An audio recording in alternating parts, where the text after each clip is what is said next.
What is up, guys? This is QM from the Trinity of Lift, and today I'm going to bring all of you guys my Metalfoes Lunalight deck profile for this April 2016 format. Now, the reason why I decided to make this deck is that if you guys have played pure Lunalights before, you guys know that your big fusion plays in the deck usually will make you go minus in some way, shape, or form. And for me personally, I really don't like decks that make you have to go minus in order to do the plays that the deck is meant to do.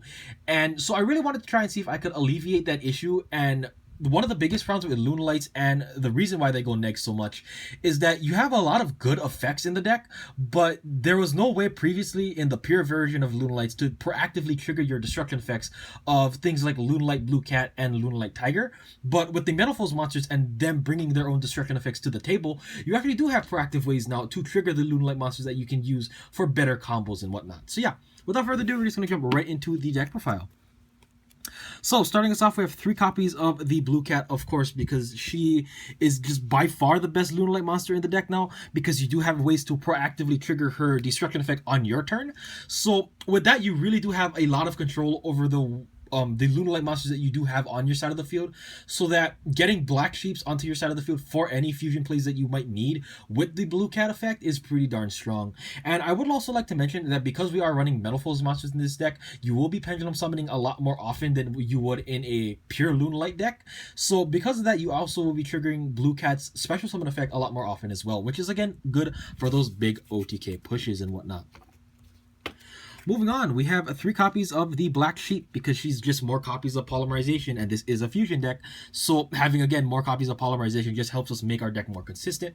And I also would like to mention that Lunalight Black Sheep's second effect to grab a Lunalight monster from either face up in your extra deck or from your graveyard comes up a lot more often now, just because again you're able to reuse your Lunalight Blue Cats and your Lunalight Tigers in conjunction with your Metalfoes monsters to just get a lot more pluses and more combos off. So again, that's also another cool thing that I would like to mention with Black Sheep. Moving on, we of course have 3 copies of the Lunalight White Rabbit because she still is like one of the best normal summons of the deck. Being a Wolf Bark for Lunalight monsters is always really good. And if you guys did watch my Metalfoes deck profile the couple days ago when I posted it, I did say many times that the Metalfoes deck itself has quite a few problems playing through back row, and that's where Lunalight White Rabbit comes in this deck because it's a mini giant Trunade. So just having alternative ways to play through your opponent's back row is always really nice in this deck. So yeah, that's why we have 3 copies of Lunalight White Rabbit. Then we have 3 copies of Lunalight Tiger to act as our pendulum scale based monster reborn. And again, very similarly to Blue Cat, you're actually able to use Tiger to go +2 sometimes because you're able to first use Lunalight Tiger's pendulum effect to get a Lunalight monster out of your grave, and then you're also able to use her destruction effect, which is her monster effect, to get another Lunalight monster out of your grave too. So that's again really cool, and it just helps you get a lot more in card economy. Finally, for the last Lunalight monster, we have 3 copies of the Lunalight Wolf because she is your Miracle Fusion, and she's also a skill 1, which is fairly relevant because you can use her as a low skill for your pendulum summons. And again, the thing is, in this deck, you are just trying to kill your opponent as fast as you possibly can, all while trying to just steamroll advantage and to just overwhelm your opponent as well. And so that is why we have 3 copies of Wolf, because we just want to try and draw into her as fast as possible, so again, we can make multiple Leo dancers, which is always really nice. So yeah, that'll round us off from our Lunalight lineup. Moving on to our Metalfoes monsters, we have 3 copies of Steelin and then 3 copies of Gold Driver. Now, these are the only 3 of Metalfoes I decided to run specifically because in the extra deck, the rank 4s and the rank 2 that we run in this extra deck are really high impact monsters.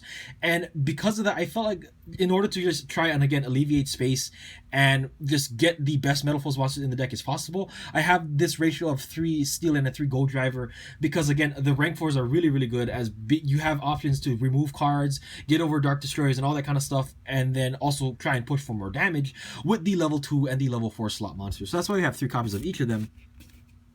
And then finally, for the other 2 Metalfoes, we have, of course, 1 copy of Silvered and then 1 copy of Metalfoes Volflame.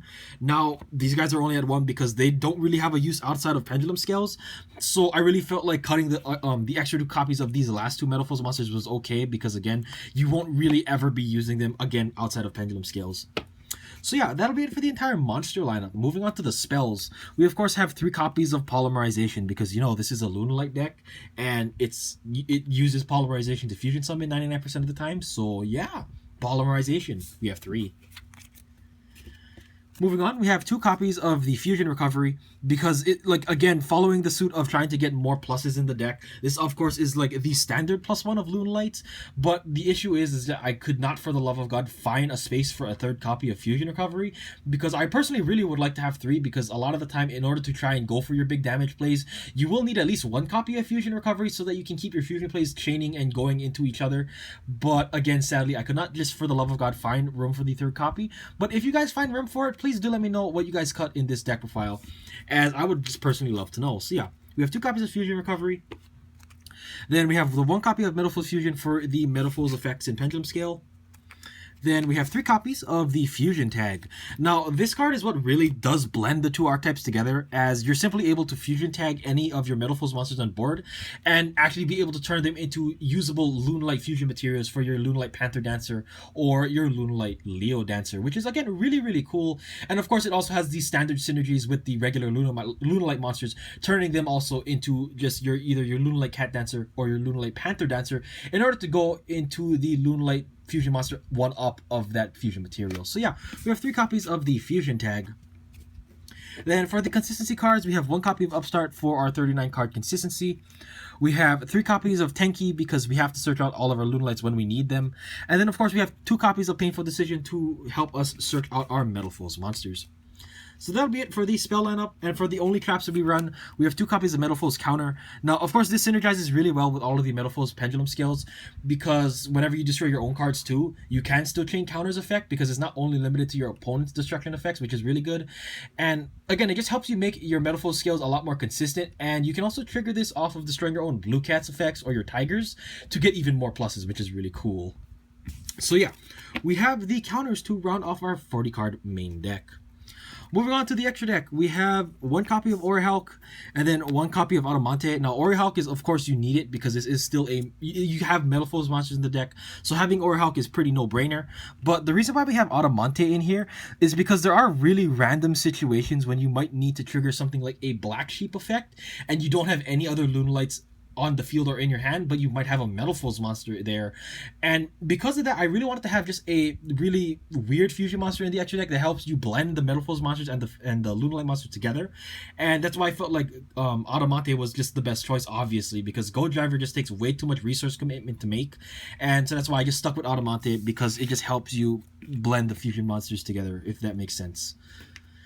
Moving on to the Lunalight fusions, we have 2 copies of Cat Dancer, we have 2 copies of Panther Dancer, and then, of course, we have 2 copies of the Leo Dancer. Now, the only weird ratio that you guys might think of in this this lineup is the 2 copies of Cat Dancer. But the thing is, I really felt like you didn't need more than 2 copies in this deck because, first of all, I wanted to squeeze other things into the extra deck.